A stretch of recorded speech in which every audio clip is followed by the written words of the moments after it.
Students, I am Simran ma'am, your English teacher. Today we will start our English reader syllabus. PT1 में हमारे कुछ chapters complete हो चुके थे. Chapter 1, chapter 2, chapter 3 हमारा हम किस पे थे? चैप्टर 4 पे थे, great people and great deeds. हमारे ये जो चैप्टर 3 चैप्टर्स थे हमारे कंप्लीट हो चुके थे. सो आज हम इंग्लिश रीडर का सिलेबस करेंगे और आज हम इसके difficult words and word meanings करेंगे. देखिए, चैप्टर नेम क्या है हमारा? Great people great dates. Chapter 4 है हमारा. इसके कुछ मीनिंग्स, वर्ड मीनिंग्स. फर्स्ट हमारा मैनवर्स, MENEUVERS. मैनवर्स का मतलब होता है युद्धाभ्यास. सेकेंड है संत, SAINT. संत का मतलब होता है संत या साधु. 13 है हमारा डिस्प्लेस, DISCIPLE. डिस्प्लेस का मतलब होता है शिष्या. फोर्थ है डिस्पर्स, DISPERSE. डिस्पर्स का मतलब होता है फैलाने. फिफ्थ है विक्ट, WICKED. विक्ट का मतलब होता है शैतान. सिक्स्थ है रिब्यूक्ड, REBUKED. रिब्यूक्ड का मतलब होता है डांटना. सेवन्थ है डिपार्टिंग, DEPARTING. डिपार्टिंग का मतलब होता है प्रस्थान करना या प्रस्थान किया. एट्थ है हमारा स्प्रेटेड, SPREAD. स्प्रेड. स्प्रेड का मतलब होता है फैलाव. नाइन्थ है हमारा वीकनेस, WICKEDNESS. वीकनेस का मतलब होता है दुष्टता. टेंथ है हमारा इंसिडेंट, INCIDENT. इंसिडेंट का मतलब होता है घटना. और 11th है हमारा कैरेज, CARRIAG. कैरेज का मतलब होता है गाड़ी. 12th है AWE. औ का मतलब होता है आभारी होना. 13 है इंसिस्ट, INSISTED. क्या होता है इसका मतलब? छोड़ दिया. 14 है हमारा डेप्ट का मतलब होता है कर्ज. 15 होता है कैलबस, CALLOUS. कैलस का मतलब होता है कठोर. 16 है हमारा इंस्टेड, INSTED. इंस्टेड का मतलब होता है बजाय. 17 एनोइड, ANNOYED. एनोइड का मतलब होता है नाराज़ हो. और 18 है हमारा लास्ट है रिमार्क्ड, REMARKED. रिमार्क का मतलब होता है टिप्पणी की. ये हमारे कुछ डिफ़िकल्ट वर्ड्स थे चैप्टर 4 के. And thank you class.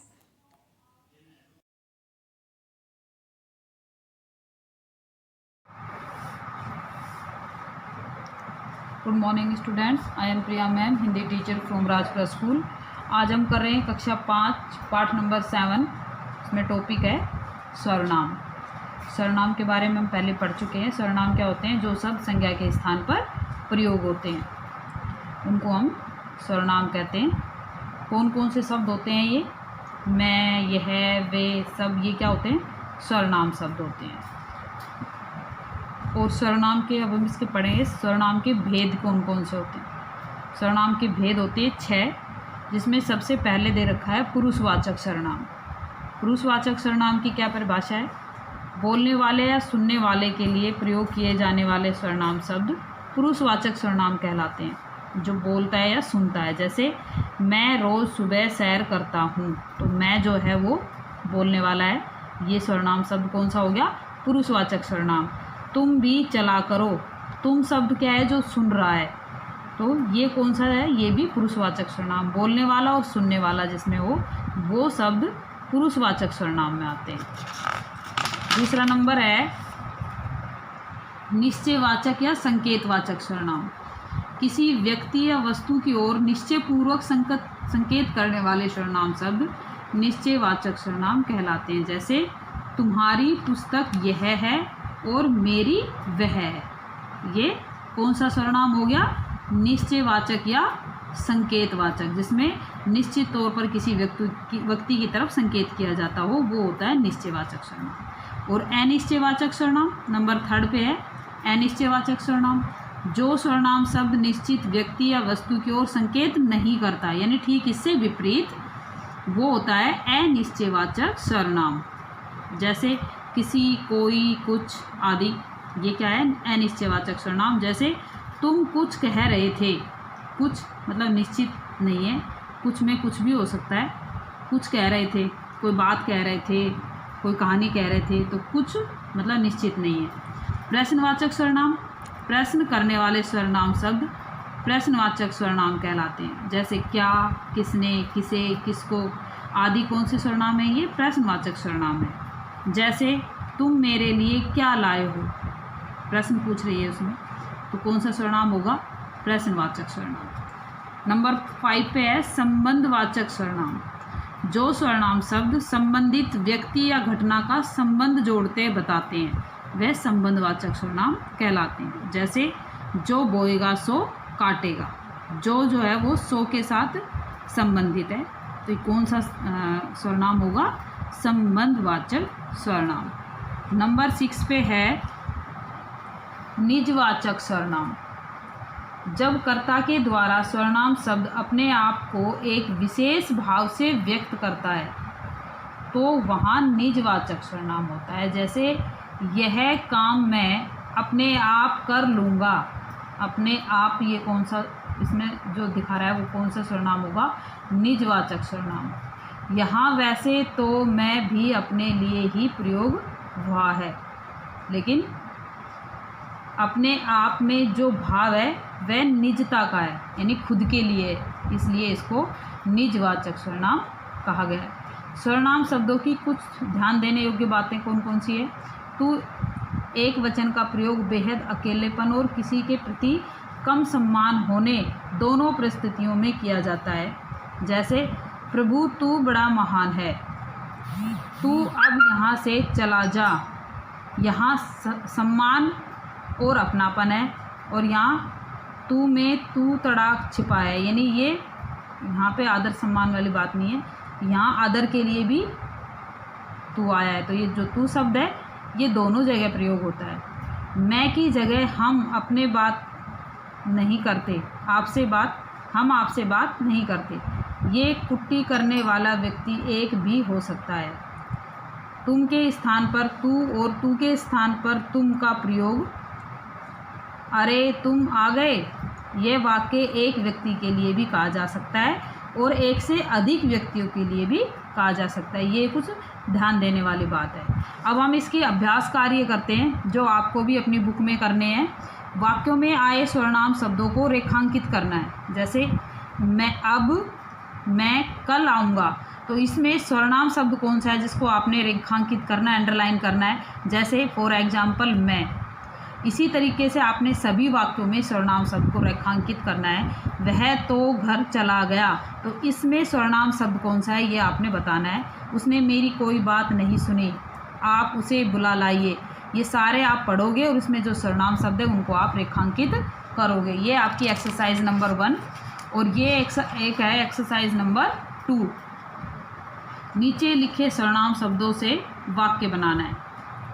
तुम शब्द से वाक्य बनाओ। तुम कब आए, ऐसे छोटे छोटे वाक्य आपने ये 8 दे रखे हैं। तुम, कुछ, आप, वह, उसे, कौन, हम, मैं, इन सब का आपने वाक्य बनाना है। अगली एक्सरसाइज ये भी आपने बुक में करनी है। दिए गए वाक्यों में से सर्वनाम चुनकर लिखिए और उनके भेद बताइए। मुझे साइकिल खरीदनी है, इसमें सर्वनाम शब्द कौन सा है और उसमें भेद कौन सा है? जो 6 भेद हमने पढ़े थे सर्वनाम के, पुरुषवाचक, निजवाचक, निश्चयवाचक, अनिश्चयवाचक, वो आपने इधर लिखने हैं। ये आपने इसके भेद बताने हैं, इसमें ये भी आपने फिल करना है। सर्वनाम शब्द का वचन बदलकर वाक्य फिर से लिखिए। मैं आज खेलने नहीं जाऊंगा, इसमें आपने वचन बदलकर वाक्य को दोबारा लिखना है। मैं की जगह हम आज खेलने नहीं जाएंगे। फॉर एग्जाम्पल मैंने समझा दिया है, बाकी आप ये 4 लाइन आप खुद लिखोगे और भरोगे। धन्यवाद।